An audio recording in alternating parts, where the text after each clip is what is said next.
Coaching panel নিয়ে এই সিরিজে প্রচুর কথা হয়েছে, প্রেস কনফারেন্স আমরা দেখতে পাচ্ছিলাম, সিনিয়র অ্যাসিস্ট্যান্ট কোচ তিনি মোটামুটি আউটবার্স্টই করছিলেন সব কিছু মিলিয়ে।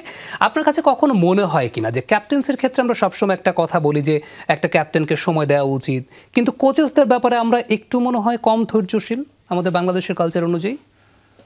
কোচ আসলে জাতীয় দলের খেলোয়াড়দের কিন্তু ক্রিকেট কম শেখায়। ওখানে কোচের কাজ হচ্ছে একটা এনভায়রনমেন্টটা কেমন, সাইকোলজিক্যাল ইম্প্যাক্ট কেমন হচ্ছে, খেলোয়াড়ের যখন খারাপ খেলে তখন কিভাবে তার মানসিক সাহায্য তাকে করা যায় বা ইমোশনালি তাকে কিভাবে আপলিফ্ট করা যায়। কোচের কাজগুলো মেনলি ওই কাজগুলোই থাকে। অবশ্যই যখন কন্ডিশনাল সিজন যখন একটা হাই পারফরমেন্সের ক্যালেন্ডার তৈরি করা হয়, জিপিএস বা জেনারেল প্র্যাকটিস বা স্পেসিফিক প্র্যাকটিস বা প্রি ইভেন্ট প্র্যাকটিস, তো এক এক সময় এক এক ধরনের কাজ হয়। বাট কম্পিটিশন যখন হয় তখন কিন্তু কোচের কাজটা সম্পূর্ণ অন্যরকম হয়। আর একটা ভুল করেছি আমরা জীবনে বহু, যে আমরা সহজ কাজটা করতাম, কোচ বাদ দিয়ে দিতাম, কোচ বাদ দিয়ে একটা কোচ নিয়ে আসতাম। এই কোচ বাদ দেওয়ার যে প্র্যাকটিসটা, এটা হয় কি, কোচ আর প্লেয়ারের একটা সম্পর্ক তৈরি হয়, এবং এই সম্পর্ক যখন হঠাৎ করে তৈরিও হয় না, এটা একটা সময় দিতে হয়। তা কোচকে, আমার কাছে যেই কোচটাকে আমরা নেই, আমরা যেন সঠিক সময় দিই তাকে প্লেয়ার এবং তার মধ্যে একটা বোঝাপড়ার একটা ব্যাপার থাকে এখানে। তো সেই সময়টা আমাদের সকলের দেওয়া উচিত।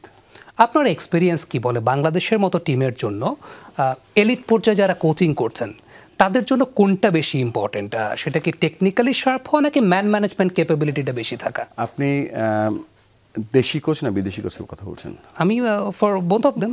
যেমন চন্ডিকা হাথুরা সিং এর ম্যান ম্যানেজমেন্ট নিয়ে অনেক কোয়েশ্চেনের জায়গা ছিল। সো আপনার কাছে কোনটা মনে হয় যে আমাদের কালচার অনুযায়ী কোনটা ইম্পর্টেন্ট? জাতীয় দলে ম্যাক্সিমাম আজ পর্যন্ত সবসময় কিন্তু বিদেশি কোচ ছিল। জি। এবং বিদেশি কোচদের বিদেশি ভাষা, বিদেশি কালচার, বিদেশি আন্ডারস্ট্যান্ডিংয়ের সাথে আমাদের একটা সময় লাগে। দেশি কোচদের গড়ে তোলার যে কারখানা, সেটা আমাদের ছিল না।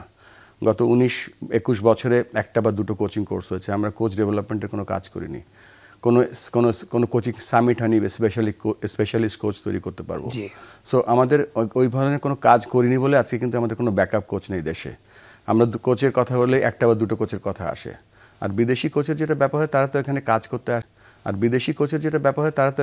করতে আসে। ধরেন তাদের চাকরি হিসেবে নেয়। এই চাকরিটা তারা ভাবে যে পারফরমেন্স করলে আমার চাকরি থাকবে, বাট একটা এক্সট্রা 1% যেটা দেশ, সেটা সবসময় আমরা মিস করি।